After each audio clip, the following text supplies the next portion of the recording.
गुरुदेव रहमत करते हैं कि कतक कर्म कमावने दोष ना काहू जो।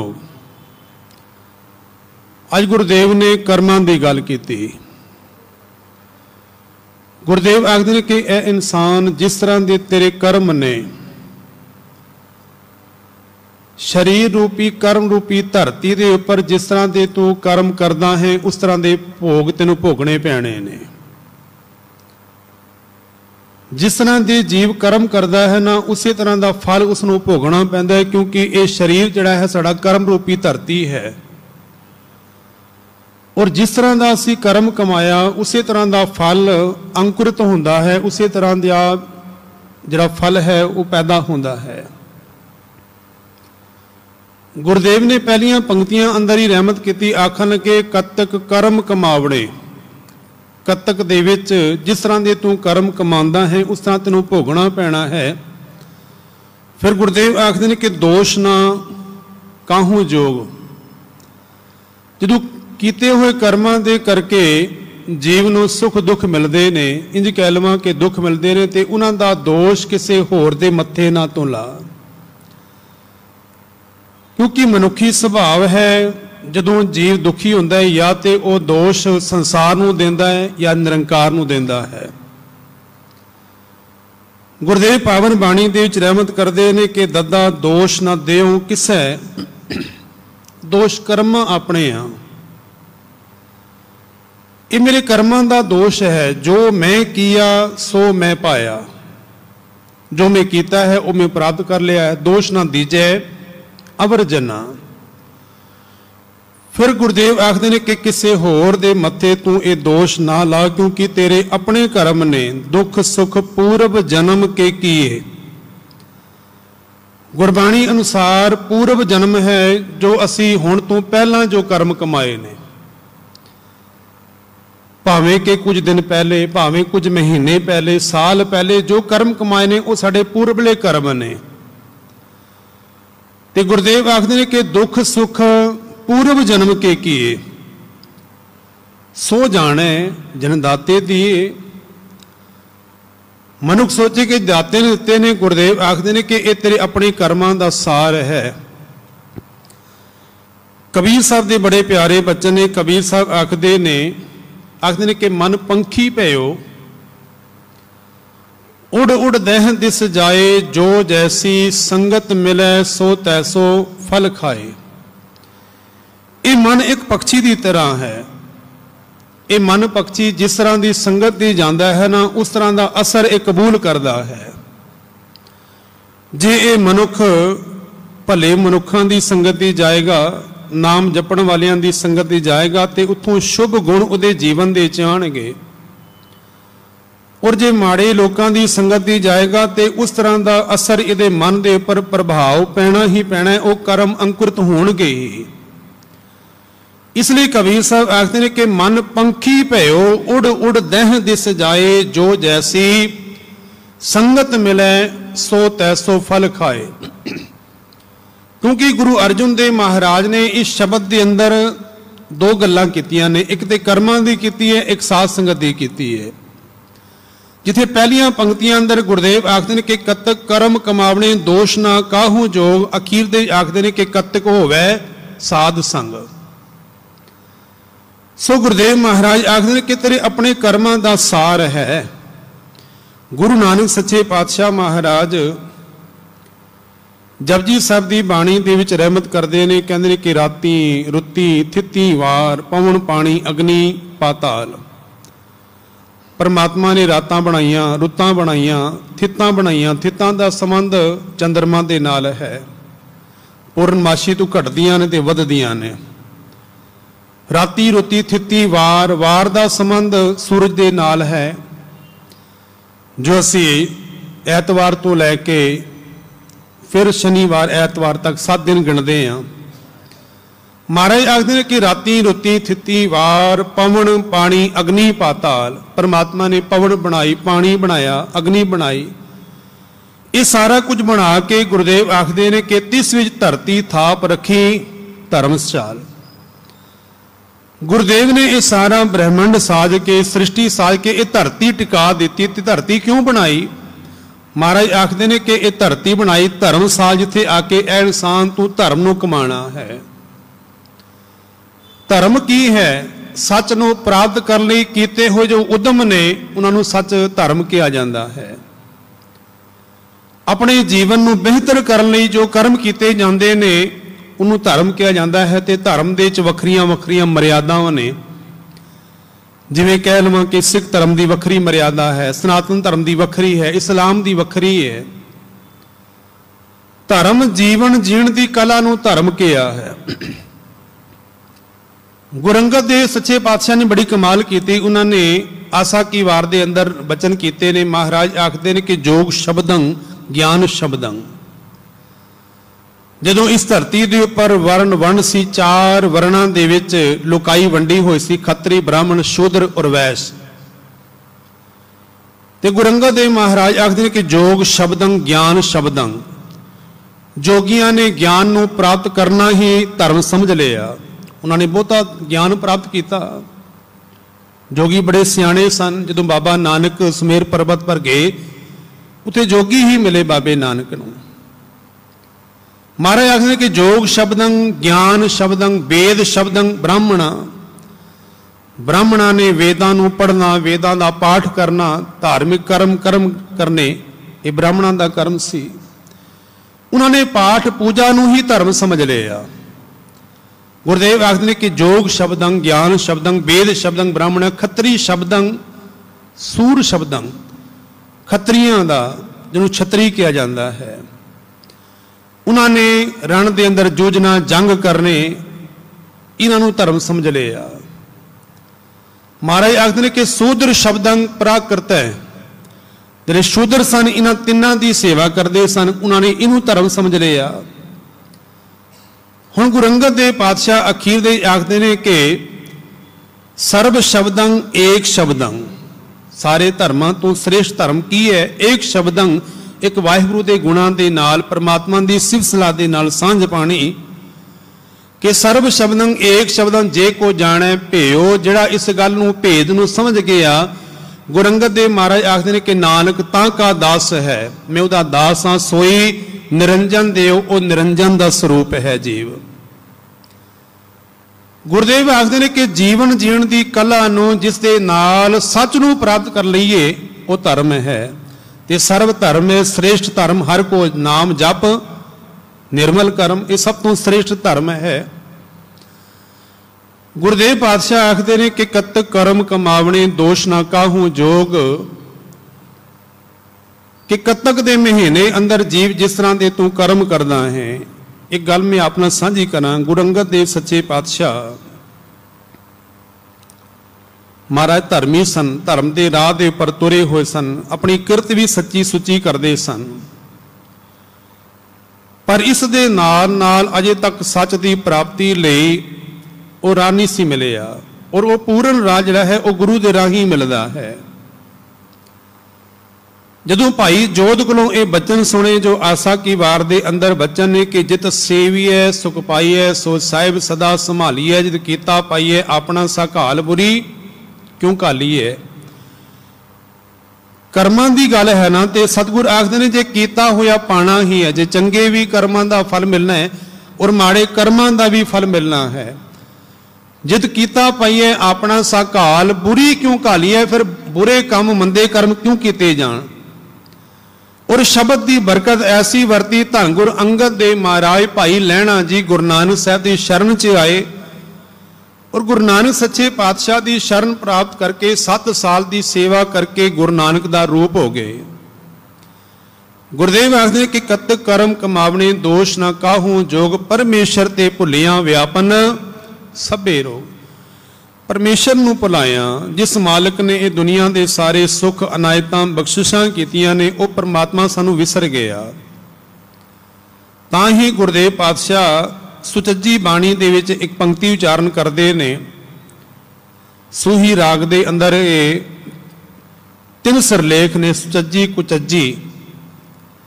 इत्थे गुरुदेव महाराज सुचज्जी दे विच ये रहमत कीती। महाराज आखदे कि सोयना रूपा रंगुला मोती ता माणक जियो।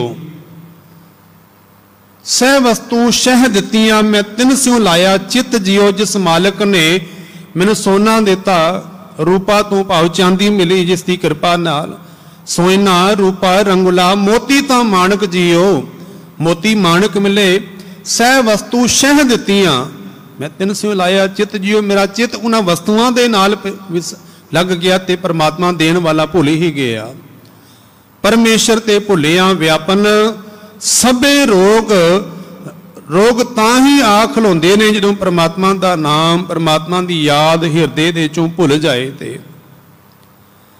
सतगुर पातशाह आखदे ने गुरु नानक सच्चे पातशाह जदों मेहता कल्याण दास जी वैद नूं लैके आए ना आखन लगे वैद जी इहदी नमज देखो इनू की रोग है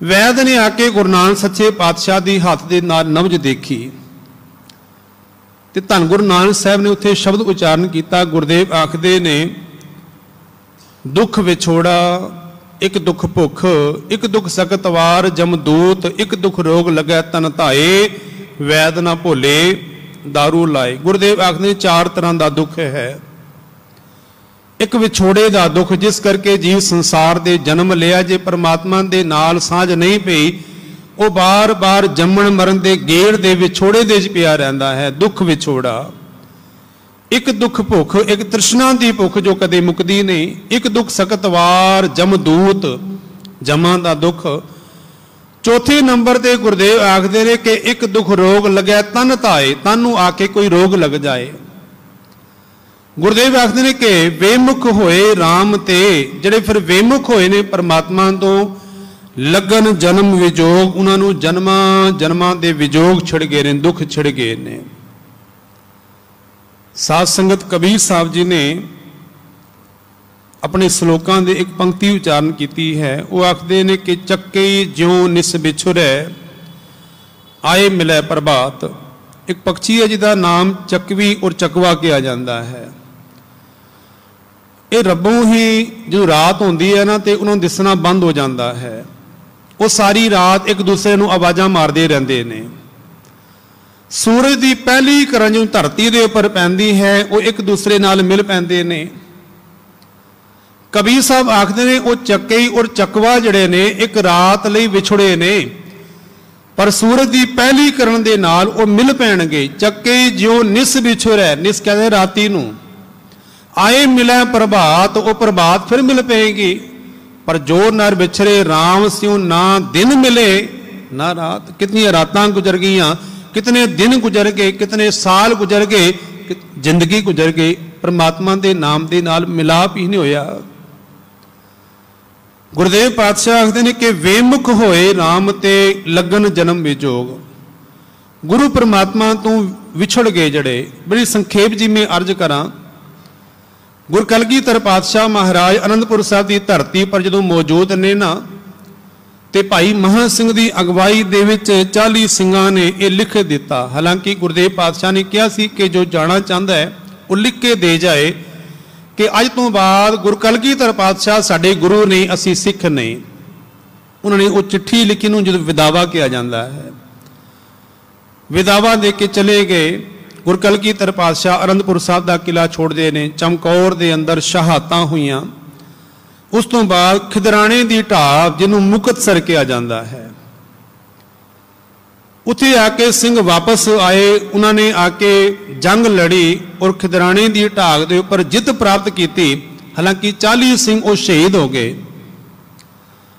गुरु कलगीधर पातशाह महाराज आप अपने सिखां नूं प्यार देंदे ने एक एक दा सीस अपनी गोद दे च लैंदे ने और वर दे के निवाजते ने ये मेरा 10 हजारिया सिख कला ही 10 हज़ार लड़न वाला ये 20 हजारिया ये 30 हजारिया ये 40 हजारिया हुण साध संगत ख्याल करना जदों धन गुरु कलगीधर पातशाह महाराज दे साहबजादे चमकौर दी जंग दे शहीद होए ना जदों ते गुरु कलगीधर पातशाह महाराज जो बाहर निकले तो 2 साहबजादे बाबा अजीत सिंह बाबा जुझार सिंह का शरीर ही पिया हुआ है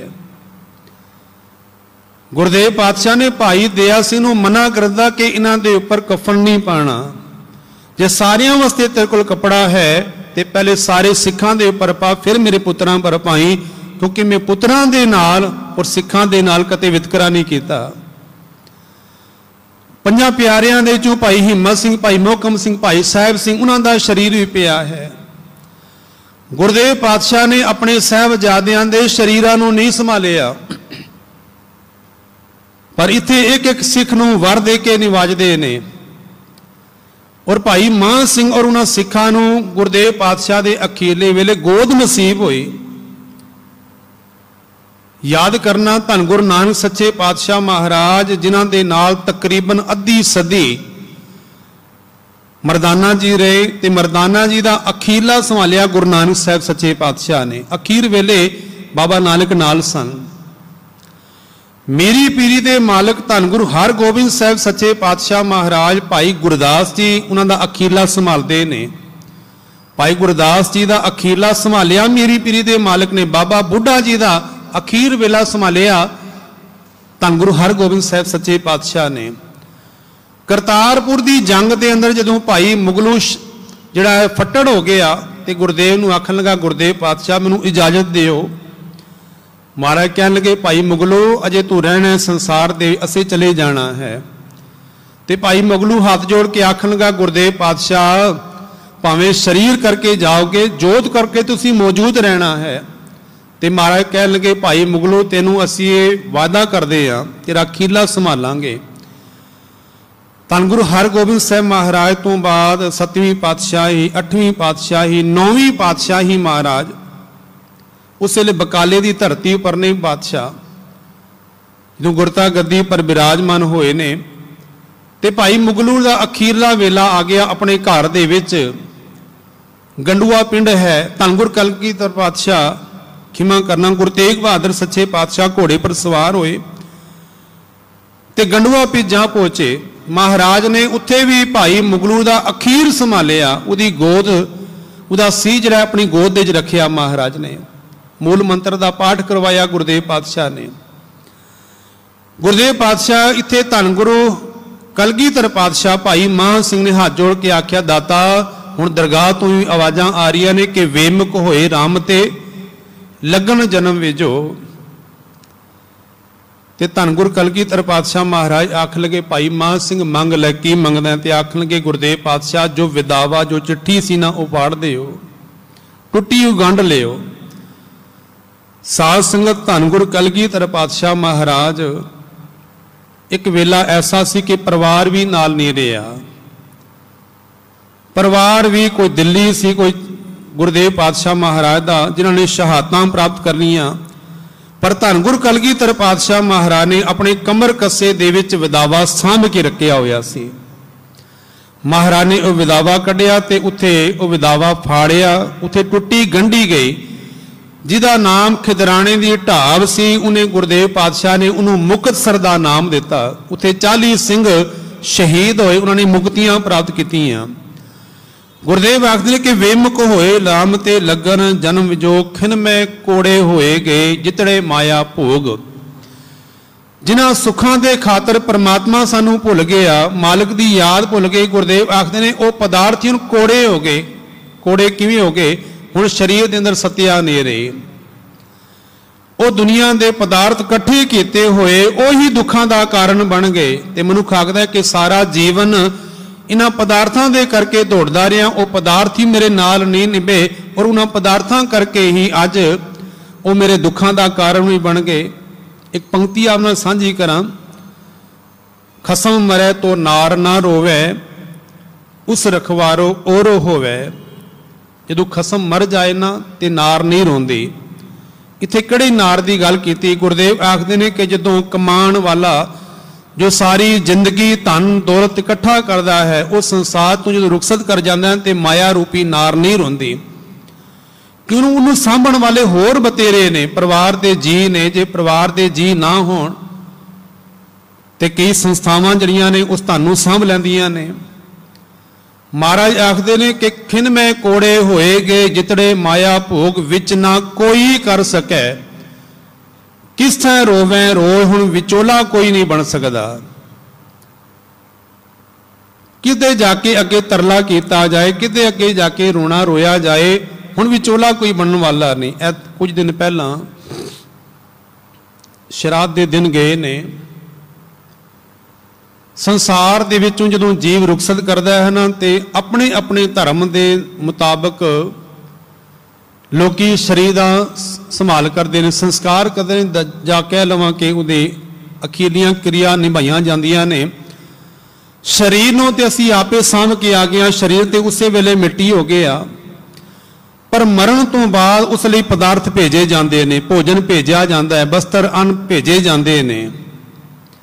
गुरु नानक साहब सच्चे पातशाह ने आसा की वार के अंदर बड़े प्यारे बचन किए, आखन लगे जे मुहाका घर मोह है। गुरुदेव आखते हैं कि जे कोई मुहाका तो भावना, कोई ठग बेईमान जिहड़ा है किसी के घरों धन चुरा के लैके आए, उसका काम ही यही है। हुण श्राद्धां दे दिनां दे बाबा नानक आखन लगे, वो सोचेगा भाई मैं भी अपने बुजुर्गों लिए कुछ दें। गुरुदेव पातशाह ने इत्थे कटाक्ष किया, आखन लगे जे मुहाका घर मोह है, घर मोह पितरी दे, वो भी अपने पितरां लई समान भेज दे। गुरुदेव कह लगे जे मन लिया जाए वो समान पहुंच जाए। जे समान पहुंच गया, कोई बर्तन पहुंच गए या कोई कपड़ा पहुंच गया, अगे बस जानी है, अगे बस जानी गई। क्योंकि घर के अंदर तुसीं देखिया होएगा कि बीबियां अपना भांडा कदे नहीं भुलदियां। 100 भांडा पिया हो ना, उहदे चों लभ के लैके आ जांदियां ने। उन्होंने अपना पाया हुआ सूट जिहड़ा है वो कई साल तक नहीं भुलदा। बाबा नानक आखन कि जे वो वस्तु वो पर सजानी जाए, पछाणी जाए, तो पितरी चोर करे, फिर पितर भी चोर बन जाणगे। जिन्हां दे निमित वो दिता गया, वड्डिए हाथ दलाल के मुसफी ए करे, फिर उस दलाल दे हाथ वड्डे जाणगे। ये रब दे घर ये न्याय वरतदा है। सो गुरुदेव आखदे ने कि विच ना कोई कर सकै, किस तै रोवै रोए, कीता किछू ना होवे, लिखिया धुर संजोग किया होया कुछ नहीं हो सकता। क्योंकि धुर दरगाह तो जो कर्म किए ने वो अंकुरित होंदे ने। वडभागी मेरा प्रभु मिले, वड्डे भागां दे नाल प्रभु की प्राप्ति होए, वाहिगुरु मिल पे तां उतरे सब वियोग, सारे वियोग दुख विछोड़े दूर हो जाते ने। नानक को प्रभ राख ले मेरे साहिब बंदी मोच, हे बंधना नूं कट्टण वाले दाता मैं तेरी शरण च आया हाँ। ते नानक नूं भी इन्हां बंधनां नूं, ते किहड़े बंधन ने, वो माया दे विकारां दे बंधन जिन्हां दे विच जीव बद्धा होया है, कदे काम दे विच, कदे क्रोध दे विच। जिन्हों गुरु तेग बहादुर सच्चे पातशाह महाराज आखदे ने कि तीरथ भरत अरदान कर मन में धरै गुमान। कर्म ते चंगे कीते पर गुमान कर लिया। ये बंधन जिहड़े ने इन्हां दे अंदर ही जीव बज्झा होया है। दो तरह के कर्म ने, एक वो कर्म ने जो इन्हों असीं चंगे कर्म करते हैं। चंगे कर्म करके भी मन के अंदर हंकार आ जाता है कि मैं कितना दान पुण्य कर रहा, मैं तीर्थ दान तप कर रहा। दूसरे मंदे कर्म गुरुदेव आखते हैं कि एक मान लो सोने दियां संगलां ने, एक लोहे दियां संगलां ने, है दो भी बंधन ने। नानक को प्रभु राख ले मेरे साए बंदी मोह, कतक होवे साध संग। इस महीने का सार है कि कतक दे महीने दे वध तो वध साध संगत किया जाए। बिन सै सभे सोच, फिर सारे दुख झोरे चिंतावां उन्हां दियां मिट जांदियां ने।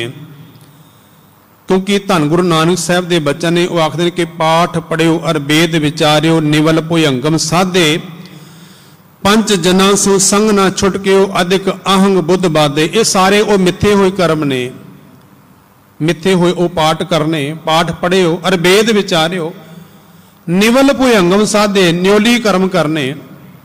पर इन्हों करन दे नाल भी गुरुदेव आखते हैं कि पंच जना सो संग ना छुटकियो। पंज ते अजे भी प्रबल ने, काम क्रोध लोभ मोह हंकार वो ते अजे भी प्रबल होए पे ने। अधिक अहंग बुद्ध बाधे, सगों इन्हां दे नाल होर हंकार वध जांदा है। प्यारे इन विद मिलन ना जाए, मैं किए कर्म अनेका। गुरुदेव आखते हैं कि लिस्ट ही खत्म होने वाली नहीं, बड़े कर्म किते। फिर हार पर स्वामी के द्वारे दीजै बुद्ध विवेका। मालक की शरण पै गया। तो इस अष्टपदी दियां अखीरियां पंक्तियां ने, हर कीरत साध संगत है। हरि की कीर्ति, हरि का नाम जपना सब तो श्रेष्ठ कर्म है। वो भी साध संगत च आके, क्योंकि साध संगत बिना भाव नहीं उपजै।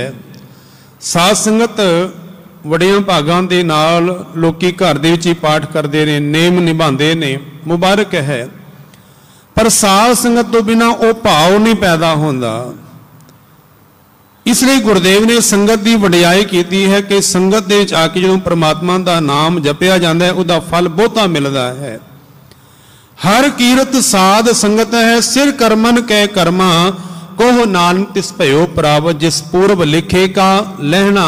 जो पूर्व दे असी कर्म करते हैं, उदम करते हैं, जिवें होर कर्मां लई मनुख बड़े उदमशील होकर कर्म करता है ना, इसे तरह साध संगत च आके परमात्मा का नाम जपदा है, परमात्मा दीयां सिफतां करदा है। गुरुदेव ओही रहमत करते हैं कि कतक होवै साध संग। जिथे कर्मां की प्रधानता की गल की, अन मतां दे कर्म प्रधान ने, पर बाबे नानक दे घर कर्मां के उपर उस मालिक की रहमत है, प्रभु की बख्शिश है। ताही गुरुदेव आखते ने कि उस मालिक की रहमत होए करोड़ां कीते हुए कर्म जिहड़े ने एक छिन्न दे विच नाश हो जाते हैं। गुरुदेव आखते ने कि हर कीरत साध संगत है, सिर करमन कै कर्मा, कोहो नानक तिस भयो प्राव, जिस पूर्व लिखे का लहना। सतगुरु